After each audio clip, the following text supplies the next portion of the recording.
So, stripped apart my carbon fiber chassis. I'm going to be putting everything that was in the carbon fiber chassis in this truck, which is on the first paperclip chassis I finished, which is still not technically done because I don't have none of the shock mount placements.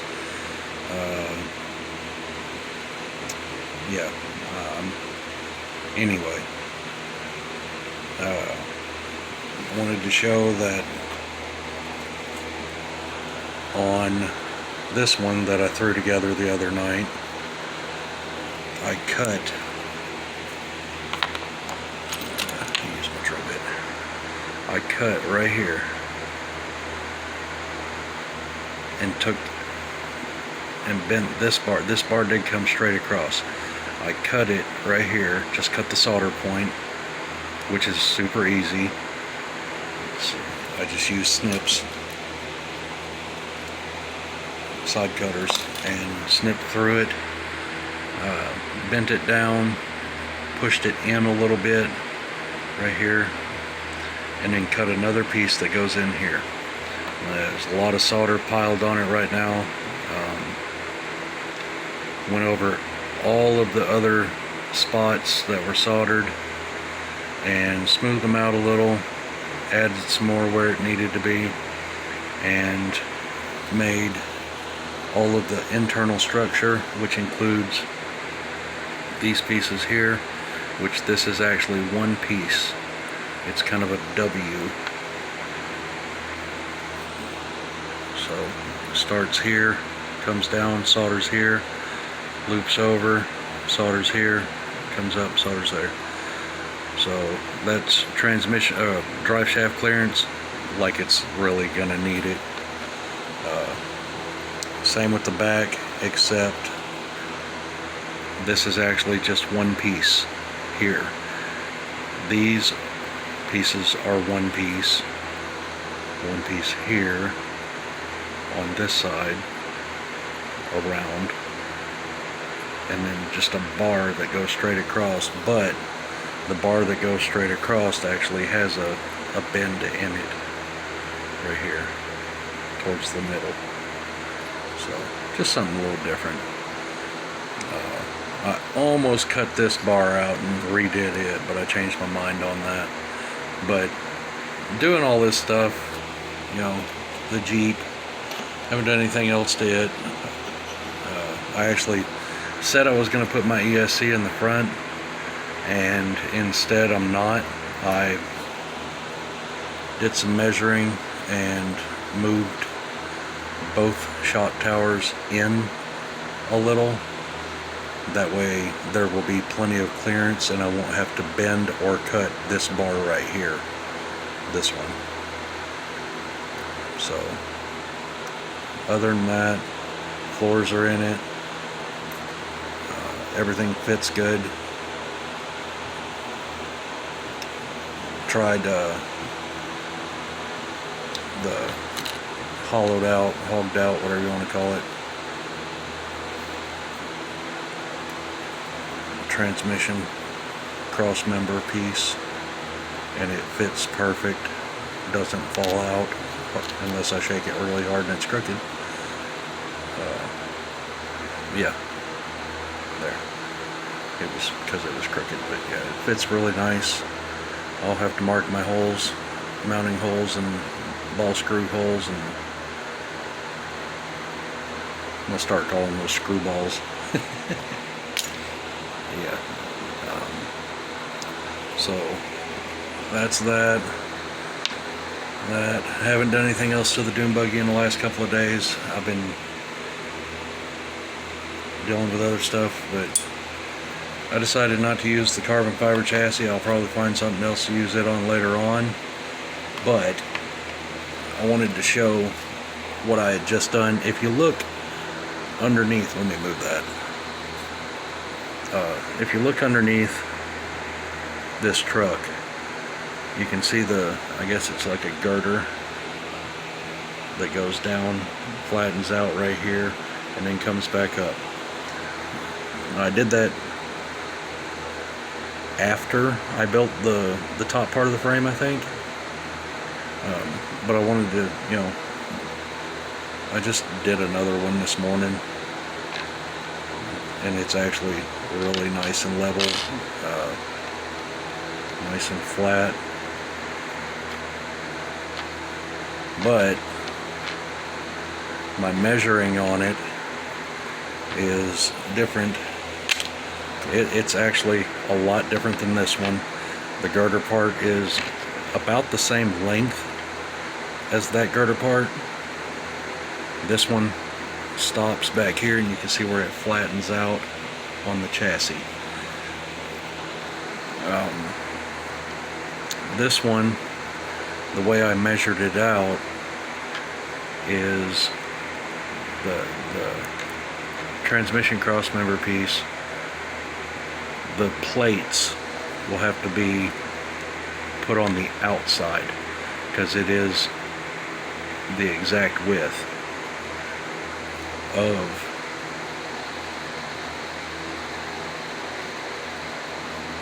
the chassis of the transmission crossmember. They're the pretty much the exact same width. When I put the plates on it, the side plates, and then screw things together, it'll pull it together. But this will set up in the chassis, and the lower links will still screw here. Upper links will still screw there on the inside. So I mean, it'll work out. But I wanted to show that because that's how simple it is to start one. I'm gonna have to double the top frame, just like I did on the other one. That one is done completely different though. I actually doubled that in sections. It's only doubled in the front and rear, not the entire piece. This one I'm gonna double different because this whole bar right here is one paper clip, right here to right there. So here to here is a paper clip. Where my thumbnail is right there, and the drill bit right here. So it's two paper clips, straightened out, shaped. The way I thought about stiffening that up more, because I can snap this in half right now just by pushing on those or twisting it. Those two solder points are very weak. So the way I'm going to stiffen it up and make it rigid is I'm going to cut one, or straighten a paper clip and then shape it to fit along the top here, and then another one here, and that'll give it, you know, it'll make it solid. And then that'll be a base girder to another mega truck, mud truck, monster, mini monster, whatever. You can see I just set this on top of it, and that, you know,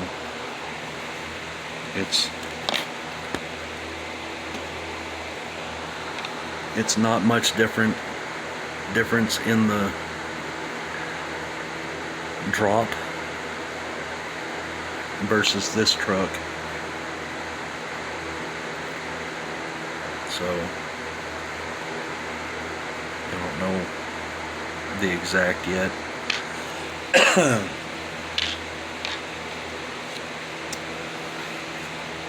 The last little piece of solder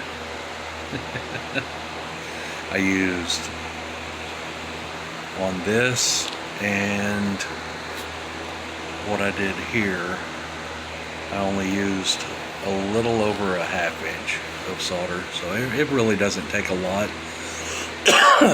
I go over all of it usually a second time on these other ones and stiffen things up, and like on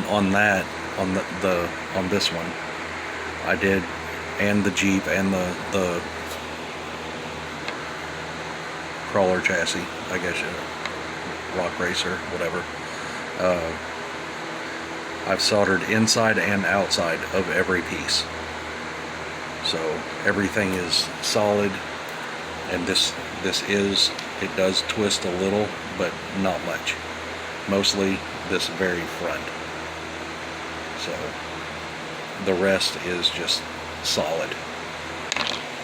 I actually did the same test that my son did and threw this one across the room earlier, and nothing, no damage whatsoever. Same with the Jeep. Dropped it in the floor a few times, nothing. Not gonna do this one. Not yet anyway. It's a good test. Just throw it across the floor, bounce it into a step or a door or something. Yeah. I don't really, I like the carbon fiber stuff, but I don't really like cutting it because it itches when it gets all over me, and I don't know, I've never got it pretty, I guess you'd say. It does flex way more than I want it to. So even with the transmission in it, the cross member, it still had flex to it. I just don't want to deal with the flex. It's a good chassis that I made, but there's no screws holding anything together. It's just super glued everywhere. CA glue. I don't know. I'll find something to do with it later. Yeah, I'm gonna build the F100 with that chassis, and I've already picked out another body for this one. That's why I'm stopping right here until I get the body. That way I can build the upper part of the cage to fit in the cab, because this one fits this just ironically too perfect. I did not measure this off of this truck. I actually, when I made this chassis, I was eyeball measuring a chopped up Hot Wheels Monster Jam chassis that I made an RC out of a long time ago, and this is what's left of it. But yeah, I kind of eyeballed everything that I had here, all of this, and made this part here first, and it's pretty close to the same. The back is completely different, the front's completely different. Kind of did my own thing there, but that's where it started, and it just miraculously ironic came out to fit this truck almost perfect. So my front's a little long, which is okay. It gives me a little bumper.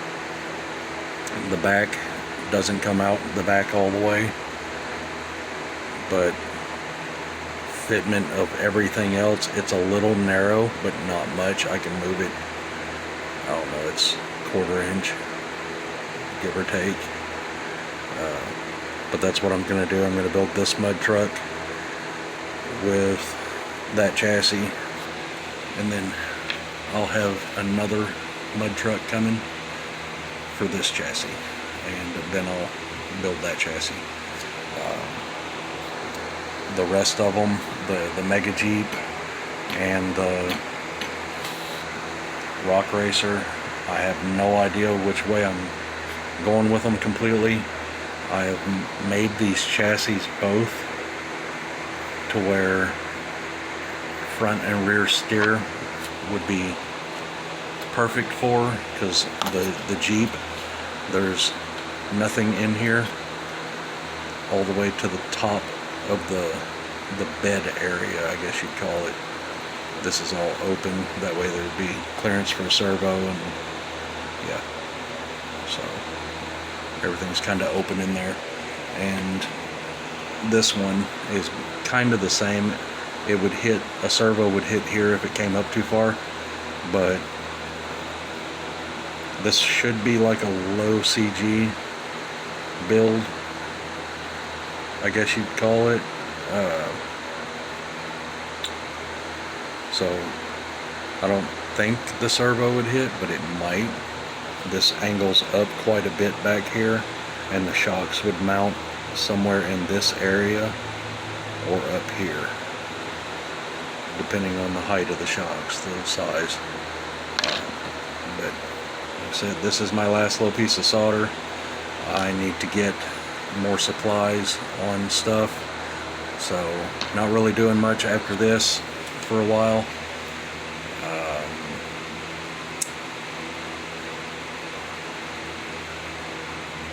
I'll make more updates when I do get stuff done.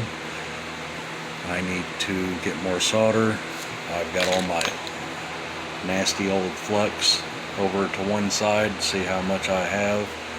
So I'm going to need more flux eventually, and obviously a lot more Orlando parts. I need 1, 2, 3, 4, 5, 6, 7, 8, 9, 10, 11. I need at least a dozen servos, and I don't even want to start counting motors and ESCs and everything else and batteries. And so once in a while I get the idea I might want to sell something, but I just can't do it. I love all these. I enjoy building them. I enjoy doing different things to them and trying to make them unique. And yeah, I just need to figure out different. I'm thinking brass heat nuts are needed for my shock mount points, and possibly the same for suspension mounts, the ball screw balls. So that's probably something I'm going to be looking into. Is I got to get the thread pitch and everything. I said thread pitch, but whatever, of the screw balls for the Orlandos, and hunt down some heat nuts. So that's one of the next things on my to-do list. So anyway, I want to thank all my subscribers, my viewers, commenters, the thumbs uppers. I appreciate it much. I know the paper clips are getting quite a bit of views compared to everything else I've done, so I really thank everybody. So I will keep some updates coming.